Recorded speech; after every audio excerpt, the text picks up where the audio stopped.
Så klockan 8 och Sjurur klar vid sina framlöve om kvart nu Trump var lyckmar för ja.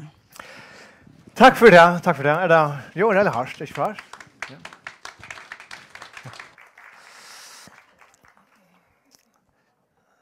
Det är en sån vi spelar ett spel ikväll. Vi spelar till att det är a fundraising tilltag och vi samlar här och tid som sitter tid bankastjorar och tid advokater och tid sitter de stora fyrtåg och tid sälja timper och alla och fiskar så och tid det som kapitalen samlar här och ta valje narskast och en mycket flocker av och han är det liberala. Välkomna Samuel. Jag ska röna få att det kan att spruta pengar i kassan så vi kunde köra en goda kampanj för och nya flock. Trump det säger inte till att för få folk att komma. Trump är inte så liberaler men okej idéer är liberaler. Huvudspårningen nu och har flott till de liberala det kvärt ett här som ger och frals. Frals är chattne. Frals är det enstaka är chattne virus och kan inte flotche. Och tog spela vi först kvärt gör och frals. Det är boomerstjogon. Han fokleren som är så flick på pyro kvända, han är fralser, så frals skulle vi ta isen vara. Det är bara sån kämpteknik, men jag bjöd mig fram till ombådet kanal och jag ger för ombådet kan väl. Vi är sannfört om det och vi tar med liberale att Norrland är färd av kos och det är förja sannliga isne. Möjligen till att enstaka vara skärter av systemen fralst jag det enstaka vi kärsta systemen virksam i London i neck minion där kunde vara till att ta enstaka vi lagt det lunch för en vända så vi vill göra faktiskt folk till träller av systemen så störst som systemet blir och den politiska skipan blir en sån big brother som kontrollerar och styr och liv och för och från veckor till gröv och styr alla som gör alla tyna. Det är några stora firmor då Roger Stone, spindoktoren till Trump och Steve Bannon isne. Det är fralsesbäraren i Västhamn där, tar som stolar nu till sjötne. Jag vill låta kunna inspirera av Timon. Jag når samhället som akkurat samhället är som en mer tikva. Här som kvar en stycke mera vet akkurat vad de ska göra systemet ger den på om att göra det och blir detta straj här från här till ta en stycke mera kan ångan bra ut och ångan göra något hon kan inte bygga något mer tycker hon är född in i ett system hon är ett system och hon är inte en individuell rätt eller vilja hon är bara part av systemet och lever för att upprätthålla detta samma systemet och här är vi ända mina damer och herrar vi det blir mer och en mer tycker vi Axel V Johannesen och det skall stäcka. Och nu flockar bridge around the American dream. Personal flashes så grundar det. Vi skulle för att säga the Fairway Stream tan förische drömmeren. Personligt flashes som sagt är det främsta målet Jokon. Du vet också att det är einstäcklingar som skapar viren i samhället. Det är inte samhället som skapar något som helst. Einstäcklingar skapar viren och du ska vi tjukla om einstäcklingen. Frälse skapar ambition till de enstaka, det skapar arbetshus till de enstaka, det ger hon avbyrda känsla för sig själv och sin äkta liv och sin familj och så vidare. Och vi talar till att han som skapar näka skall hava vinningen att hus man skapar, han är själv skafta till han som äger han skall äga det som man skapar. Vi ska låta folk äga sina frukter och sina egna arbete. Hvis vi ser att han skapar det, och tog er och virksomhet så lyder som det är. Så att folk imisk, det är som doa bättre än ånder, som har större vilja än ånder, lägger större orsk och i arbete än ånder. Det ska sjå att jag inte har mer ånder, till det skapar fler frukter än ånder. Men frälse drev det bästa fram och gödlån. Det är akkurat grundhuxan. Argumentet som vi alltid möter tar vi stå som frälse till det här jaunstöva. Kvar vi som är fatak och som är rojk. Ja. Det är som är fatak och som är rik. Men det är en moralsk spurning. Det är inte en spurning för staten. Staten är en karmer, en ramma om samhället som frälst människor är innanför och skapar sitt liv och sitt samhälle. Staten är bara karmeren. Staten är en moral och en etik. Han är bara en karmer, han är bara en ramma. Han ska inte ta stöd till för rik och fatakar. Han ska sitta för en och till att vi är lika för lovene. Om du svart eller kvitter, om du er Soria eller Klaksvik, du er lykka for loven, og loven trykker at her som rettende som et lander. Det er det eneste staten skal gjøre, han skal ikke annet gjøre, han skal halde seg vekk fra ødeløren, han skal ikke jaunsette folk fortjørlige, til ta gjerne seg inn av fralsen til einstega. Her går grensen. Altså skal okkara kaka, samfunnslige kaka, okkara budskaper skal veksa, skal være større. Og det skal skapa sjåfylset ojavna, det gjør det. Det er så et mantra at det må ikke være ojavne. Men altså, det er et pluss som spil. Det blir mer av ødlån. Ojavne blir større, tar vi det fra oss. Det blir sjål blir det. Men han fatakke blir rykere enn han er blivet ikke ødlår jøvn. Det står ikke omskrivet byta fadakdom i jaunt eller rydgjødom i ojaunt. Her som han fatakke i rydgjødoms distribusjonen har alltid vært rykere enn han er vært hvis det er svart sosialdemokratisk samfunn. Og igjen, i fralsens samfunn få folk til at det er oppbord. Er det så reelle provokerende å si at folk får til at det er oppbord? Hvis jeg har gjort noe, skapt noe, hvis nå har jeg ikke lukket fremme i vindelønene som tid som bankastjører og advokater som men jeg har gjort det sinter, hvis jeg lømmes gjør vi en fløv ut, så arbeider jeg for å gjøre det og så selger jeg, og så skal jeg bombas nye vi 25% i MVG og handelen han skal ha sånn 25%, og så skal jeg ha skatt, jeg vil endelig få det som jeg har betalt alle mine utrastere, så får jeg sinter ut til søkt, det som sinter som etter, og så skal jeg ha 30% i skatt av tog, og så kjøper jeg kanskje også fortalt litt sinter som tar etter, jeg tror jeg betaler i eisen 25% MVG, jeg får ikke mer enn 20-30 kroner hver 100% som jeg selv har skapt, til staten teker resten. Og det er overratvurst. Jaun støva, at jaun samfunn er et grunnleggende overratvurst samfunn. Hvis man skapar lute, så eier man lute. Det er klart, det er rettvise. At han som skapar lute i egen nekv er overrettvise. Vi må ventes ned og høtte til det blir vent skreft alt for nekvar. Hva skal status gjøre? Jo, han skal trykke okken måter alle utenfra. Han skal trykke okken måter hver i nøren. Vi skal ha politi, så vi skal ha politi. Vi nok eisen ha veier som infrakjører vi er godt for gjød. Det er klart. Men status skal ikke blanda seg på i mer til. Han skal ha en karmer om livet til oss som frals mennesker, og til det han skal gjøre. Akkurat stora firmynd er sjølvande the one and only Ronald Reagan.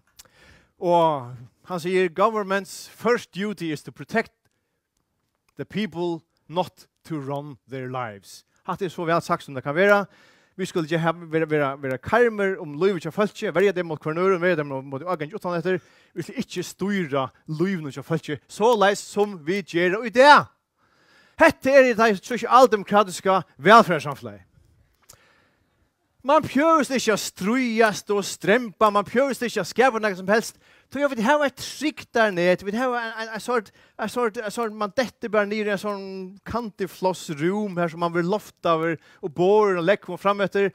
Oavsett hva man gjør, så sier man, ja, men jeg tror jeg skal arbeide det, og så får jeg forløyde med at det så kan man hjelpe meg. Det har vi rett til. Det har vi rett til.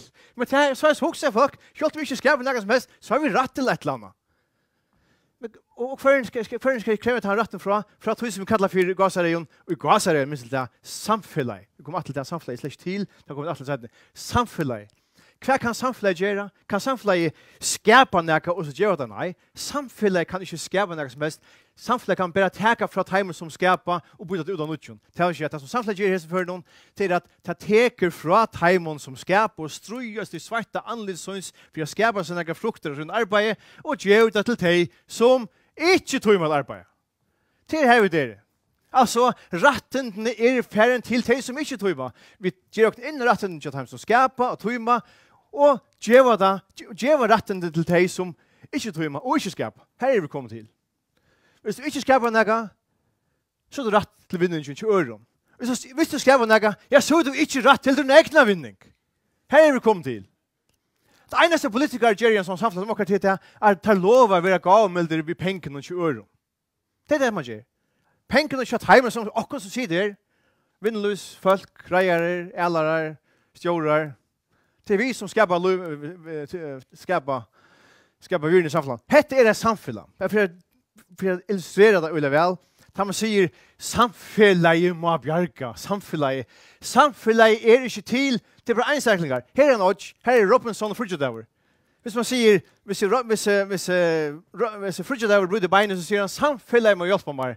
Så menar man vi Robinson på hjälpa där. Det är personer som är i samfället. På samma är det vi också vidare bara fler folk, vi har 3000 folk. Men när man säger att samfället skall så menar man vi att Per Olsen och Thomas Jakobsen tar skulde. Det är inte samfället inte till enstäklingar. Vi säger att enstäklingar skulle hjälpa dem som inte tog och inte do. Hette er ett urslut av välfärdssamfunnet.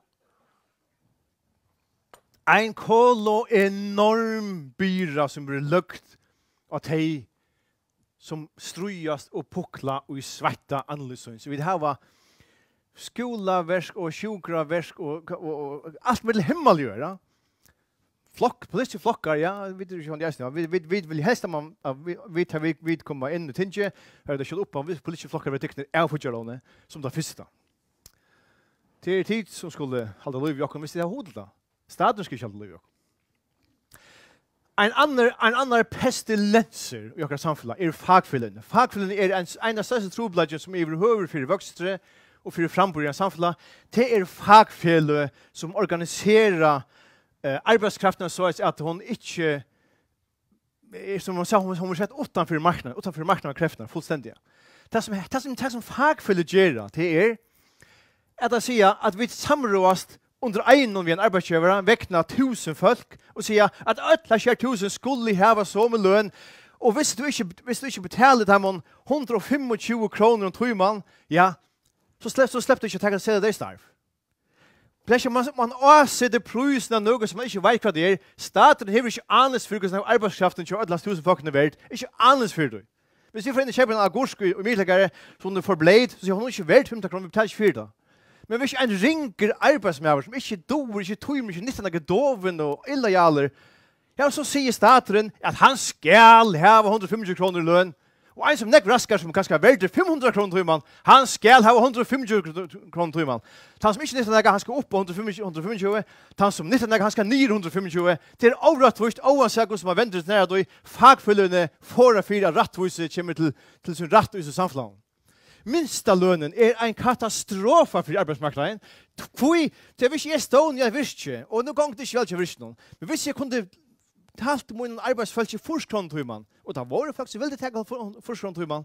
Så kunde jag finns det gintje och så kunde jag finns det borger så vi och växa. Ja, så kunde jag inte de mer sättne. Nu må jag för hejsen.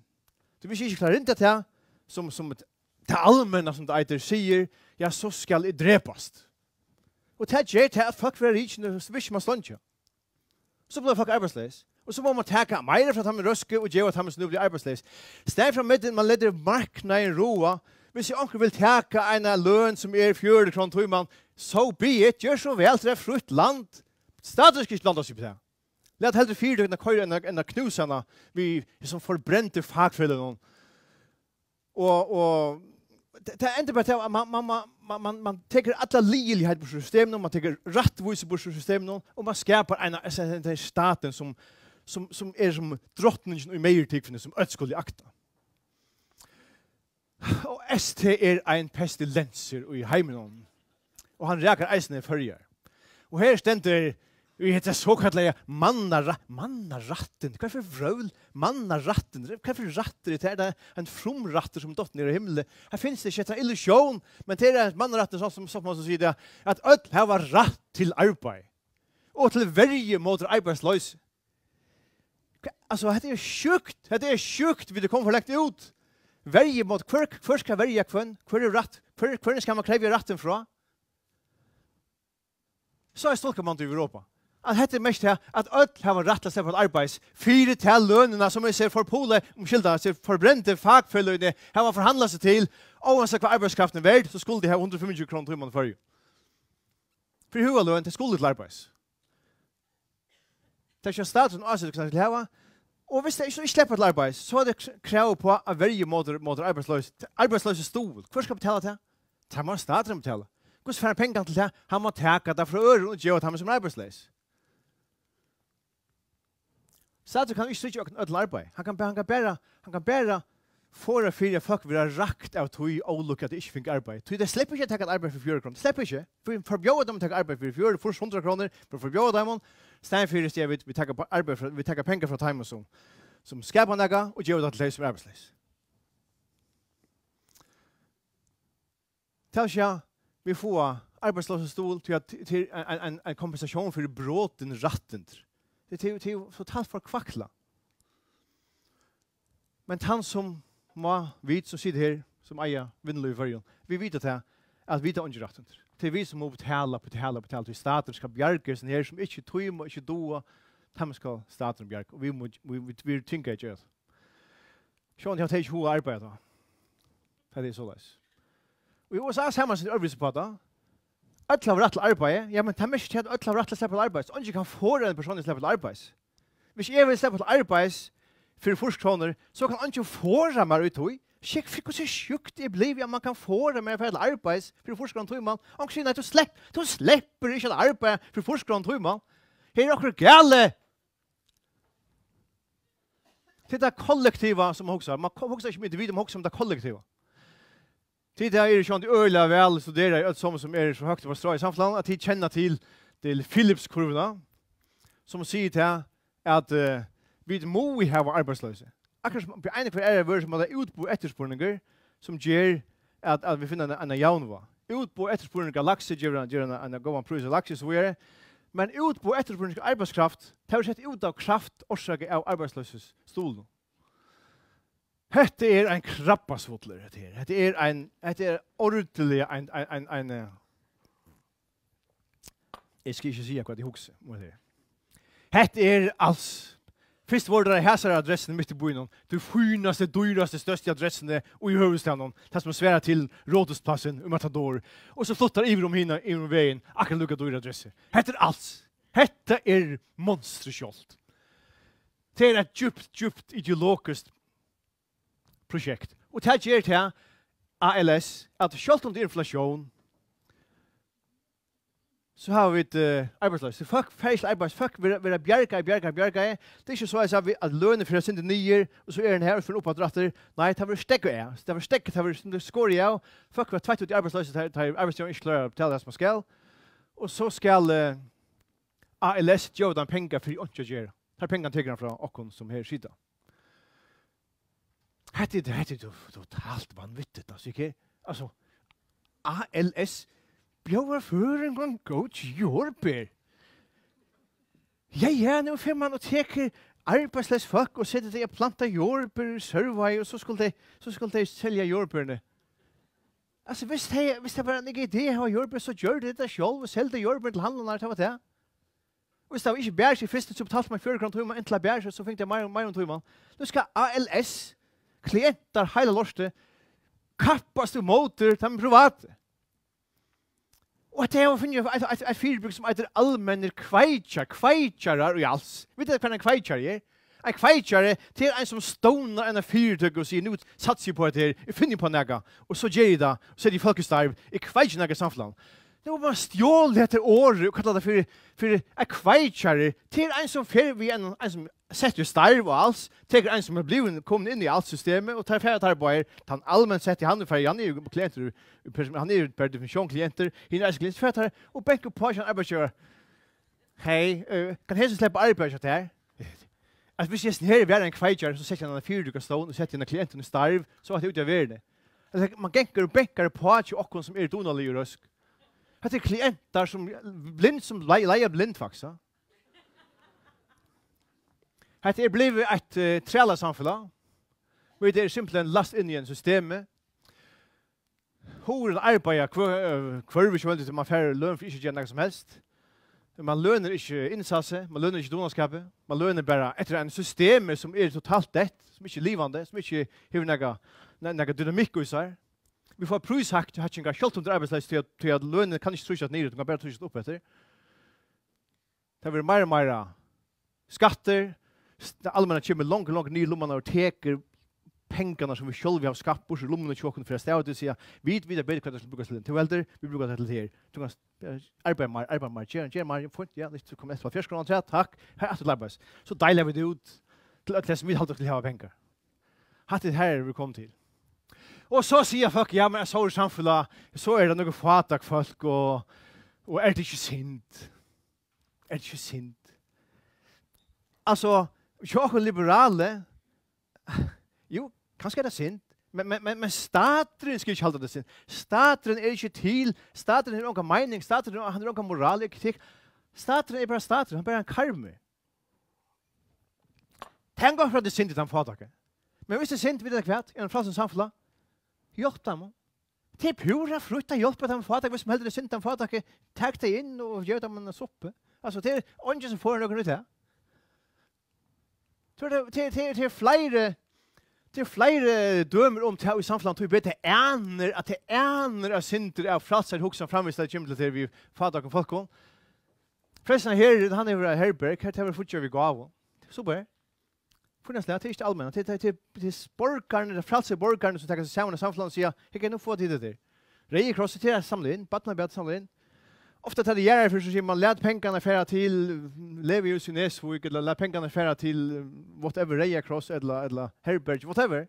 Det är frälser borgar som tar sig samman och hjälper en frälser borgarna. Så ska det vara alla människor. Så ska allt samfunnet vara byggt upp. Här är dömer om frälsa borgar som har gjort ting som annars kunde vara samfunnslige. Levius i Nesvik, Bethesda, Strepta, Skalafjörden, Kjeldan. Kyrkjan har vi tatt samlet inn, det er for bra, og kyrkjan har vi pengar. Hette er just frälsa borgar. Staten slik vi bjør. Så skal det være alle med Problemet vi systemhoksan er at alt blir kvalt, skjølt nastra karlagen blir drypen. Og det blir jo til at den fatter ikke motivere over til at gjøre noe for penger likevel. Og til vi i en sånn samfunn gengar at det går så ligger en fatter her bitter, og så ser vi fjert eisen altså. Hver er staten? Hver er myndlagene? Hver er forsørgersystemet? Han ligger her på føytel. Så gengar vi her. Stedet for i en frelsen samfunn, så sier vi, her er en borgare, han er ringt, det er ikke egentlig må inn og gjøre en suppe og en sang. Så tar vi arbeidene, men systemet tar arbeidene fra oss, vi er bare mer, systemet er alt, og vi er ikke. Det er ikke, han fatter ikke ikke arbeider mer, han er unge arbeider som egnet løyve, og da vi arbeider her, mister jeg arbeidstjenester for sin samborgere, alt er blevet system. At hjelpe en fatter kan gjøre systemet, til å gjøre han, til å omyndiggjøre han. Det er bedre å være fatter og frelse enn å være klienter og få smør på brei. Hetta er krabba samfellas. Det er mest at de er så inne i systemet. Hetta er en spann av krabba. Vet du krabba gjør? Hvis det kvar en spann, så fer en opp etter og fer og tråmene, og så kommer hinner og toa nyrat. Da man kvar krabba i en kursveis, og ikke slipper sjuren, alle dodge. Så er det ikke vi dodger ødel av oss ned. Nu har vi ikke vært ufrisk kristjen som tid som er bankasjorer og advokater og så videre. Men jeg har ennå for nevrig øyelig idla fyre da jeg fikk en kors fra Johanna Berger som sier at jeg køyre en 15.000 kroner inn i Atlanslå om måneden, så skulle jeg gjøre meg korsen og si til at jeg fløy, så skulle de få gratis rundstykker om vår Atlanslå. Jeg fikk 200 motmelder fra folk som ikke køyre i Atlanslå. Fra folk som tatt jeg flikkva til å betale 600 kroner for jeg flikkva altså fram til det kjøper går til jeg har underskål for Atlanslå. Jeg gjør Atlanslå køyre. Men han fikk et bedre grunnstykke gratis. Jeg fikk ikke, det er overratt for. Du fikk 200 brød av Facebook. Hette er forferdelig. Hette er krabbasamfunnet. Det minnes jeg for Lars Løkke Rasmussen, jeg fikk en åkjøpes underbukser. Altså, Danmark var oppe av Kaukas. Til han fikk en gratis underbukser. Krabbasamfunnet. Og i dette samfunnet er en firmynd. Hun er her. Hette er firmynden i sin samfunnet. Robin Hood. Hette er gemene banditter.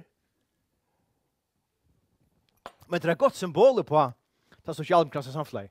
Han stjeler jo fra dem og ryke. Han stjeler. Han sier ikke skuld. Burde ikke gjøre det. Burde ikke. Han argumenterer ikke. Nei, han møter opp i boepøylet og stjeler perler og godt fra dem og ryke og gjør noe som han helst skal bruke det. Det er faktisk nok så godt symbol på akkurat samfunnet. Robin Hood, en banditter. Spurningen er ikke åkken liberal er nå. Hver enda da? Hvis vi ikke grupp inn nu, hver enda da så? Vi er kommet her til at man sier, jeg har det ringt, jeg er deprimeret, jeg må ha hjelp, jeg er benchen, jeg vet ikke hva, alt eider som det gremmer seg om, at folkene, at jeg klarer hjelp til hette og hatt, og jeg er så spurt ikke opp at det er stater som problem, jeg tror at du spurt din fucking mat. Nei, det er direkte problem med din familie, det er ikke stateren, det er allmenn som hjelper, hvis du spurt din mat. Jeg gjør ikke skole og ting. Det er som vi tar leksehjelp, allmenn leksehjelp. Takk det sammen og lese på og skrive til en stil. Det er allmenn ikke problem med det. Det er bare tog pointablet. Vi vet hva lov kommer gildig her i fargen fjør. Men det slipper man bare kjøpe 20 pointabletter sen. Så hvis man kjøper fjør, så kan man risikere kanskje et fra atler sen. Staten blander ikke på. Hvis det går pointabletter, vi kan kjøpe. Det kommer for lett ut. Jeg drekker, jeg så fortsatt stateren, du drekker til et lov i lorst. Ja, men så fortsatt stateren opp i alt det. Velpast det. Stateren betaler for en misbruk av din egna lov. Stateren bjerger der. Vi tager bare pengene fra dem, ryker og gjør at pengene, så kan du velpast det, så ikke vi kan drekke hvor jeg er. Når kommer vi her til en sier, jeg får ikke komme folk. Hva er stateren? Det er bare det neste trynet. Vi er lykke vi har vært her, og tog på at det er liberale, nå kommer fram med. Det kjenner et lafferkurvene til tid, så helt ikke lykkende mot meg, som sier til at man teker 0% inn i skatte, 5,0 kroner inn, tar man teker 100% inn i skatte, 5,0% inn, det er så timer og ikke arbeid. Laffer helt til at maksimum inntøkene av skatt er cirka 15%, tar timer folk at arbeid, og det fortsatt fram hvis det som det her i samfunnet. Videre ferien lengt for å bytte 15%. Vi kommer nærmere på at det er 40% hvis man tenker alt toll og MG og skatt. Og alt avgjøl vi, det er her vi der i det. Sjående dreper til samfunnet. Så vi sier, folk vil gjerne arbeide, la det slippe at arbeide. La det få til lønn som det er verdt. Det er rettvise, alt andre er rettvise. Fagfølge skulle de avtages, det går ved her, men til ikke ha nægget som helst myndelegger i arbeidsmarkedet. Det er skjerjast, kontant, første dagen til vi kommer inn til. Alle skal sjående takkes det av. Skoler skal privatiseres, helseverk skal privatiseres, skatter skal ned av 15%. Her er vi, la det strømpe etter fralse, la det vakna, la det bli til legge. Så sier dere, her var vi ikke langt en liberal flokk i førgen, her var vi ikke folkeflokken, er må grunna. Folkeflokken er den minst liberale flokken av Norrar i Holkule, han er verre enn Janarflokken. Hette er folkeflokken. Sjående skulle pensjonister ha mer penger fra hverjon, fra oss som sitter her. Hvis dere vil ha mer penger, så spør opp sjøkken lov, hvis du har penger til å bli gammel. Nei, folkeflokken skal deilig ut. Men det er vel til Torsland bor for nasist feil. Jeg tar stå alle folkeflokksvelønne ved en tjetje som er 30 meter lenger. 5.000 kroner til alt fra oss. Stå da. Fra hverjon, fra skattkjalderen, fra oss som sitter her. Det er jo sjukt. Hette er akkurat borgerlige, såkallige borgerlige, liberale borgmester som sier det kommer ikke å betale avtaket åkjøpes bussleiene. Åkjøpes? Er hun åkjøpes? Nei, de som sier til betalerne for det kan skattepenger, hun koster 25 millioner om året, hun koster 1%. Det er en borgerlig, liberale flokker som sier om at det er en åkjøpes bussleie. Så er han blevet så sosialistisk at han lokker liberale folk å stemme på lista A, og det er bare hamrande falsk reklama. Det er ikke et gram av liberalisme utover. Nå en dag var det at man kunne feres grønt, så fikk man åkjøpes bananer og sur bli bussleien i havn. Hva betaler? Det er det liberale som styrer på innom. Det er liberale. Jesus. Skal folkeflokker si nå en dag, ikke skattelatt i havn, ikke på hotell, skattelatt. Kassan i havn, flåt i pengen. Men jeg lukker å si i lastene på innom, nei, vi skulle ha pengarna så att vi byter en tid för att bruka till vi har skuit fullt vi har fjalla pengarna för vi alla skulle ha mer pengar för att till få inte tycka egna pengar lumman vi skulle ha det hette folkflocken det är sjukt det är inte liberal flock det är bruk för en liberal flock hela liberal flocken så samstarrar vi två socialdemokratiska flockar come on. Det er et glimt av liberalisme sørste årene i politikken. Fiskvinner og ikke liberalisere fiskvinner, ikke ha et feudalsystem. Vi er kommet for å bo i feudalsystemet. La dere de som doa, ikke skal ikke ungen alva, braktar hoven fora. La de som vilja slippe fra med fiskvinner. Hvor er måter? Folkeflokker. Nei, ikke på det liberalisme. Nei. Det skal knusas. Det er for ålakke for land og folk. Hvis det liberale tanke slipper inn i vindene, så dør alt, sier det. Jeg tenker ikke på det. Hette ikke verden affære. Vi liberale sier, sjåen skal fiskvinna være totalt liberal. Nekk mer liberal enn det som det nå har lagt opp til. Det kommer til viruspolitikken, at hver måned med den fakkelfløsten, mye fløsten, ånden. Akkurat ifra nettene sier man til ånden, det er som tvær dråper av vattnet. Det er ikke liberalisme, det er konservatisme. Vi sier, altså hvis man vil selge øl i handelen, så gjør man det. Hvis det er samkjent skulle giftas, ja, lät det är bara en karmer, lät folk skipa sig till lösen till vilja. Det är inte liberala flockar i förrjun, inte en. Utan är snir. Välkommen till dig liberale. Klappa.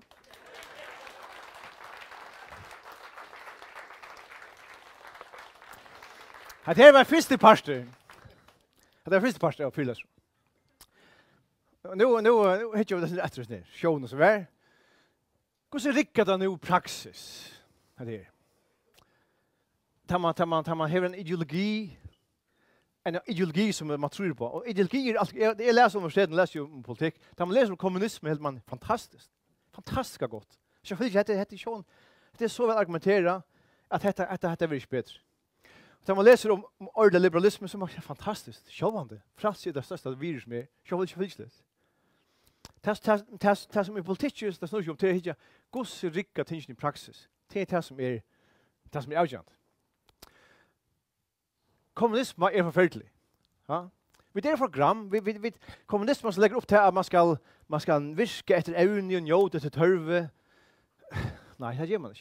Man trymer inte arbete för fällskapen. Ser att man en system som är så diktatoriskt som det kommunistiska, och inte några avskrivningar och andra skiv vad ska göra.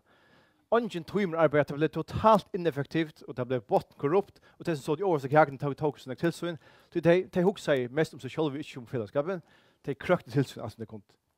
Det var och det blev fatalt. Alltså det blev ett real very nazism kommunismen. Rein kapitalism som vi akkurat tog om. Vi satsar på att frals folk i frals landet, ja men de hjälper ju för nöro. De är ju fralse borgare så de som nämnde som bitter ligger götne så vill han inte in och ha färna sång för omkring sjåan till färna till. Sjåan ger folk det är frals. Det gör någon suppe och morgonmat och det är go igen. Det huxar man. Men det är ju så. Vi det folk är program vi visst inte är sätt i system och det är desillusionerande för mankind. Alltså vi måste som vi kallar för nastra kärlek omsorgen för kunna inte sätta system. Ja men så rycker det. Så rycker det som det.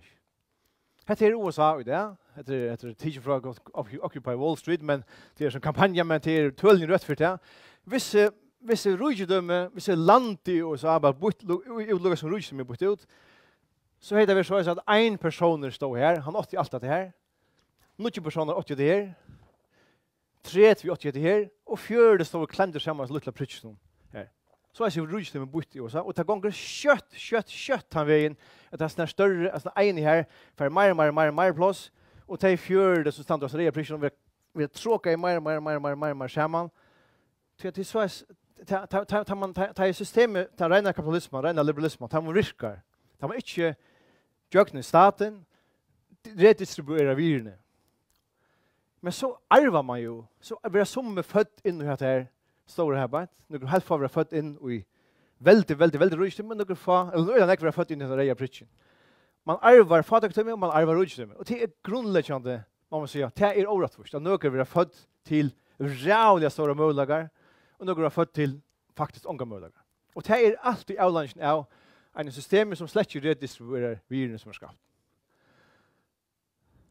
Iverklassen har finnet han är nästan blivit som en diktator i de rätt kapitalistiska landen, eisen i Europa. Vi ser att det är bankaffärhejsen, främja grov kriminalitet. Så är det skattealdaren som ska bjärga. Vi såg det i 8, vi har sett det alltså nu. Danske Bank blev bjärgad i 8. Miljarder skattekronor. Men gramleichen ger det att fram grova kriminaliteten kvar sättne. Men det som överst råk gänger rumliga fru att det. Det blir en sån inäten elita som suger bors ur till reja pritchen attrat. Det är vi socialhjälp. Och det är Och som hickar efter det här sån här uppe på bordet. Vi som spyr kvar så här sån här alltså okej. Alltså mamma sa att drack gott nog och pappa sa det och det blir skilt men han kommer inte väl för sig lugn men här har förtjänt det. Här har förtjänt för försöka. Ofta ser man att jag faktiskt inte förtjänt det för det. Hur ska han ha boilet tag över hött nu? Jag får kvar förtjänt det mer än andra. Problemet är att skölten där viskar orättvist att som få en agåa. Så det så att visst man letar att reja pritchen blev mer och mer klämda samman. Men så ger det fattaker det som utanför systemet uppräst. Det ger främja kriminalitet, det följer inte någon lojalitet mot vis fällskap. Det är inte part av fällskap. Antingen mamma välja sig mot dem vi att göra dem go core så ger det inte. Så är det för det part av systemet. Eller färdiga främja kriminalitet. Jag bor i en öliga kapitalistisk land som heter Colombia, sån där onkel till rein kapitalism. Öliga ryckland, men nästan ödler blåfadak, några helt far mega rik. Här må man bruka en öliga pengar på att stanta och ha bysmen utanför enas hus. Så jag tänker folk som inte följer sig som part av samhället. De följer inte ånga arbetarkänsla för det. Så mamma väljer sig mot dem, simpelthen. Tar pengar som vi har brukt till bysser av välja sig mot den fadaker. Hvis de var brukt där, har vi brukt det till socialhjälp till det fadak, eller till att ge det projekt igång till fadak kan boja person, så står han överskjut. Här är det dömt här. Det är Medellin. Medellin är bojen av Pablo Escobar. Ta jag bor i Colombia och i 1900 och ja, 50. Ta var den så farlig bojer över i att skalt guideböckerna nämnde jag inte. Han var släkt nämnt guideböckerna och inte ville ha arbete av att ha sent folk till Medellin. Han var morratan vid de högsta i alla världen. Och det var förhärligt plava av byggvis bojen. Nu var det vitcha i attor och bojen för 2 månader sedan. Medellin. Jag var i kört här i bor, man slapp inte måste färre. Nu var jag för 2 månader sedan. Bojen är totalt brötter. Och jag var en danska känd nämnd. Vi hade funnit vi bojer i Medellin. Jag skulle säga att i minst det är vad jag säger vi han. Alltså var det ju man måste komma till. Han säger nej, det var skott alla ställen. Det var day fucker enast en där. Det var livsfarligt virus i bojen. Så gör det något. Så vi har så några slumkvarter i bojen. Det är sådana folk som inte är vi passar något som helst. Hvis vi inte väljer hvis vi inte får det vi i samhället så ändrar det aldrig. Så gör det en politik som kallas för lo mejor para los más pobres. Det märker det bästa till det fattigaste. Så vi har dock vid om terrikar. Det brukar en öliga pengar på att välja sig mot kriminalitet. Och så gör det man allmänna oilöver utan fattiga bojarposten. Men gör det rennestrången här till lömmes. Man sätter folk i starv. Allmän, alltså det var skattepengar för det. Man sätter allmän arbete igång. Det folk blir sett i starv och gör rennestrång och gör byggningar och gör vägar och man aktiverar folk. Och det kastas av sig att folk finner råd imest, finner alltså råd att ståna 4 dagar, råd att bruka synder och sätta andra starv. Och på några få år i Medellin totalt venterhött. Det var en tryggeboer över. På några få år, kvitt hur man fick reje pricken som visste Johanne. Han blev folk kom ut ur honom. De fick möjligheter att tjäna sig egna pengar till att bli part av samhället och TV skapade en lojalitet mot vis samhället mot vis bojen som gör folk inte gör herrverk just ingenting till det är part av det. Jag byggt det. Så det är väldigt viktigt att man också så att det är antal varje man ser mot underklassen. Vi vapnen. Det säger man för man inte har någon underklass. Vi allmänna och skipan. Den största sensationen i USA i 16 var inte till att Donald Trump blev vald.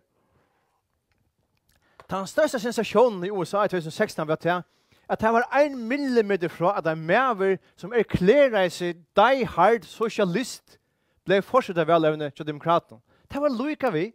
Han måste vunnit mot Hillary Clinton. Die hard socialister Bernie Sanders. Feel the burn, så det feel the burn. Och det heter maten. Kvui, han törnar i modus ner 0,1% av USA som 80 allt. Mot bankasystemen, mot kapitalismen, mot det temaläse kapitalismen. Nu må underklassen komma samman.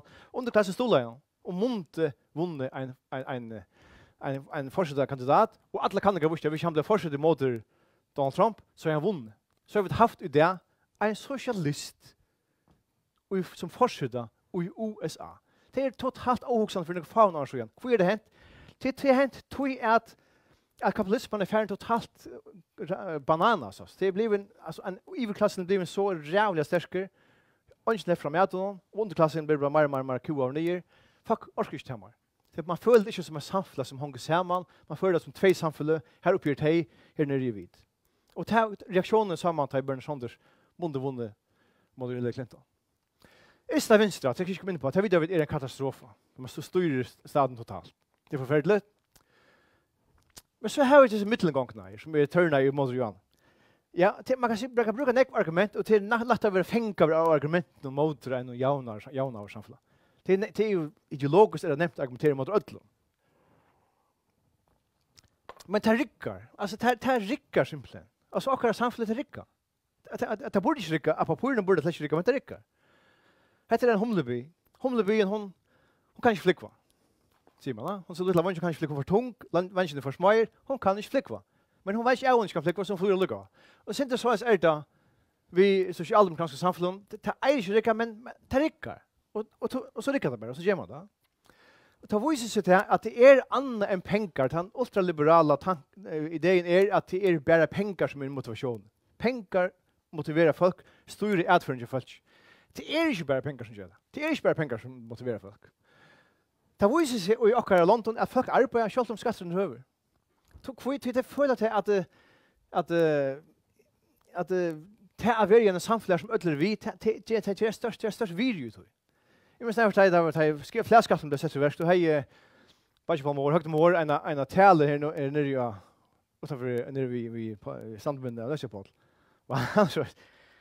Han er ikke politisk dyr, men han sier en taler som sier, ja, jeg sier bare for meg, at jeg tror ikke jeg bygger for en land her som de store månedmiddelen for ryk og fatak. Ja. Og at det er grunntanke i forrige. Ja, vi tror ikke det. Vi tror ikke å være videre kursen på det. Vi vil gjerne være samme på det. Og det er en grundvir i forrige, og det er til nok snakk, veist. Og at vi verksetter ikke tror i gang til vi nægger til skatterne høver. Det passar ikke. Det er nekva fyrdiger ved ståneier i Norra og Sverige og Osland og Fyrjun og Finn, alle møsene. Hver drever, hvordan var til at nekva kan gjøre investeringer i Norrland? Alt Norrland ryer nekva utlandske investeringer til seg. Nekva. Det er øyelig attraktivt land å investere i Sverige til dem. Øyelig attraktivt.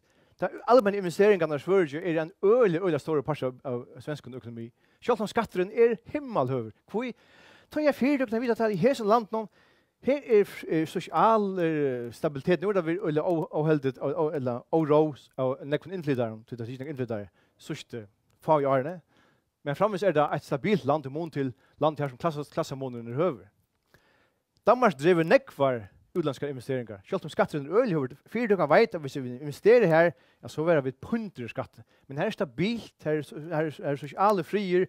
Öll fölkjen i landet har köpkraft. Öll är vi, öll har köpkraft. Det ser man inte i en land som är rent liberalistiskt. Här är det bara något fas med köpkraft. Öll är vi, öll klarar skatt, öll kan köpa akkurat produkter. Det är faktiskt gott. Så är vi i reglerna kan ivra under korruption. Och så är det att alltså det vi har samfla ikke til, Robinson og det. Samfla bestender av enstællingon, men han kan gjøre noe ensammaler. En som klarer seg vel, ja, han fikk altså en badnagarsår. Han fikk en skolegång. Det var kanskje en god inspirerende lærer i Ångstes av Veno, som edger som gav en ideer. Han hadde kanskje akkurat sosialt omkvarve som han fikk ideene fra. Han sprotten ur samfunnet. Selv om vi er enslingar, så vi parsar av en samfunnet. Samfunnet ikke alt, men vi tar samfunnet gjør oss skump og møvlagar og interaksjoner og lærer oss ting, så er det til oss nesten til å gjøre. OECD og Heimsbanken, som er jo heimsomfærdende økonomiske stånar som rallegger hvordan man kan skapa budskapsvokser i heimene, det sier at den største trobladjen, økonomiske trobladjen i Vesterheim, det er ojavn. Det er en trobladj til at pengarna hoppas upp några halv faun. Ta förbruk för inte uppåt. Alltså det är inte så man hoppas bara upp. Man köper större, man köper något ting till sig själva, men alltså man köper inte två brev för det. Man köper inte trutja kyrster för det. Man ta rysen med sprätt ut till neckmar folk. Så för förbruker upp tja ödlan. Så skiftar man sina täckren till man är rå. Men man skiftar inte trutja täckren hvis man är rävnäckor rå. Så det skapar ett sunnare växter i budskapen som kommer från brettene och inte från en lid. Det som heter trickle-down economy som Ronald Reagan, som vi kom vi. Vi vill göra skattelattar massivt till det överste råg. Så köpa te en bil och så ska verksamheten här göra mer bilar. Så han som gör stål, han som gör plastik och han som gör det. Vi skapar arbetskraft ner. Vi skapar en kedjereaktion nyrätter. Så tar jag ner så råg som är och är verksamhet också. De får eisen Agabors ur att han överste råg köper Mercedes-bilen. Det var inte rikka. Det var rikka i sin plats. Det är inte så att trickle down rikkar. Ta räknar prästen så drippar det faktiskt inte att teckna. Det visste att det gör det inte. Och så är det vi mynd där personlig mynd, men det var en sjånvarsändning så till i brukarna. Det är en mynd från att det var som sändning om fatakre, kallar för fatakravo i förrän, fatakredöm i förrän. Så tar sig sjånvarfinen, drar inte ner och han säger helt nökternt på det. Och så han har känslor det att ja, jag gärna vill spalt vid 6, men mamma säger det inte så. Så jag sitter bara och spelar tält. Det var bara han nökte men han stäffelsperte. Han var inte lut fataker. Alltså han är med på borden, han är en sång så vi tag över hötte. Han var inte fataker. Men det kom en våldsam reaktion i förrjun den efter. På 6 var ute beina vägen säger nej, alltså hvis en som inte råd att betala lima så betalar jag så jag vet att så lågt innan lugga. Vi vill bara ha präck på att det inte råd så släpper han till oköp. Så kom happy, så kom kvar. Alltså det är sån halv sån färdande förrjun är att men vi är ju samma, vi skulle vara samma båt, vi skulle inte ha något som är utanför båten, vi skulle alla vara i båten. Alla skulle vara vi. Och det är faktiskt också sån idé, gott för sammanhangskraften i samhället. Så hvis man också säger som man ger några erkännande, ja men alltså, anker ett land alltså. Anker ryker man ger honom pengar. Ja, men det ger man inte. Så det är värre hvis man ger det sådana system, så går inte osympatiskt där, så ger man det simpelt inte. Det är en god idé i förrän att det är grind, så räker man grinden in. Det är inte han som är stärskast och som skär flest kvällar och hals för mest. Allt för lukka. Och i sol får allt, om det kan om det vill lite, fast lukka på parst av grinden och så kväll. Det är snarare sån att han allt skulle vara vi. Och det är säkert räcker sig väl in i några som man kallar folkasal. Här är flocken som vi kallar för Johannes som inte är så liberala, men som häver en sån allt är också odomliga kampanjer som det köra vi att så läs lär du bort om skatt. Alltså skatteren ger att vi tar barnagarar och skolor och vi tar hälsoverk och vi tar till stökna skatterna vi tar och ner på en euro. En parst av skattekronan var illa brukter. Men med en parst av skattekronan fer till att vi skulle ta och ner på en euro. Det som jag bruk för då i få då. Så det är det förfärligt här skattekronan blir brutterskrift. Men så lärar vi bara först tar du hälften av bomben från vatten och så alltså heter skatter ska man lära bötten i sig. Flockaren till att stjäla bomb från bötten. Till att inpåta en asocial hukbor i folk som är djupt skadlig för åkara feldagsprojekt som är i samhället för. Skatteren ska vara så låg som man kan, men vi vill inte färre över här och säga att det som är socialt är skajft. Arbet för från öron är skajv och till vi har inte man till arbeta svart. Vi vill inte vara part av feldags, vi vill inte åka utkast och vi vill sätta och själva. Det är inte tamat med för allt det. Axel Johannesson är inte sälja 600 inte här men nästan. Att här vi socialdemokratiska idén är inte sälja fräckt. Alltså det är inte catchar inte eller väl vid ung folk. Till nästa så lära oss om lösning. Det är så radikalt, det är kolvälting. Jag vet inte när ni som synligt görs det för blir mer fransar av lösa från Danmark eller att en station föringen för mer eller vi får större shoulder eller så. Men det är sån radikalt ting som fänkar väl. Det skiljer bara väl, så vill ju fänka till sälja till ungefär. Liberalism, ja, ni vi ötlon, ni vi en station ska vara allt och ni vi ötlon finner från där röjet. Det fänkar väl till det så revolutionärt. Socialism akkurat samma. Men det är ett hotag av en som heter theory-induced blindness. Det är att man kan vara så uppslukt av en idé att man inte ser verkligheten. Vi har haft några kommunister för som har tro, alltså kommunismen var förfärlig, reallig. Och så falskne bo i en förskon samhälle som alltid var gott, att det är ett gott samhälle, ett tryggt samhälle, att det rikkar väl. Och så röpte det efter en revolution. Och revolutionen här som man var framt, det blir en vannlucka. Alltså det är jävligt vannlucka för folk. Hur kan man bygga en demokratisk rättare samhälle och ropa efter någon som är jävligt? Det är man vill blända av teori. Man hickar inte verkligen, men man vill blända av de teoretiska brillor man hör. Men hvis man hickar till verkligen, går så rikkat hinsken. Inte efter kvart, men går så rikkat det. Men så man måste säga, hvis man hickar efter på hemsbasis, så man måste säga att Norrland, alltså det rikker inte ytla. Hvis man kunde valt, kvar vill du bygga, hvis jag står så vi är här, kvar vill du helst bygga. Så är det redan nog folk sagt att så väljer socialdemokratisk Norrland. Det är inte spännande, det är inte revolutionärt, men det rikker. Jag vet att det får jag gått till liv här. Jag vet att det får jag möjliggör. Det var det inte när jag erkänner i världen. Kapitalismen är reella god. Alltså hon är fantastisk. Det är kapitalismen som skapar viren i samhället. Men kapitalismen har visat sig att kapitalismen må tämjas. Alltså, hvis hon renner pura vilt som hon gör sommarstående, men så får att inte lot ut det. Så renner hästen vittler som är och han trackar till ner till han gagnar i köttel. Allt får inte lot ut det. Motoren eller går han må kontrolleras. Kapitalismen rikker öliga väl i Norrland. Som sagt, investeringarna kommer flöjma till Norrland och tar ekonomin går stärker och till en privat ekonomi. Till en kapitalistiskt system. Men till så är vi sitter av hästen. Vi står under vad han ska göra. Vi står att nej, du släpper inte att dolka så utland som att där hästen. Du släpper inte att göra det nej, vi står där vi alltså demokratisk vi tog hette det som hästen ska arbeta för. Och så är så att han motoren är där, men han skapar näka så allt får gagnat. Det är idén vi tog. Det var så det sätter passionerat. Tack för det.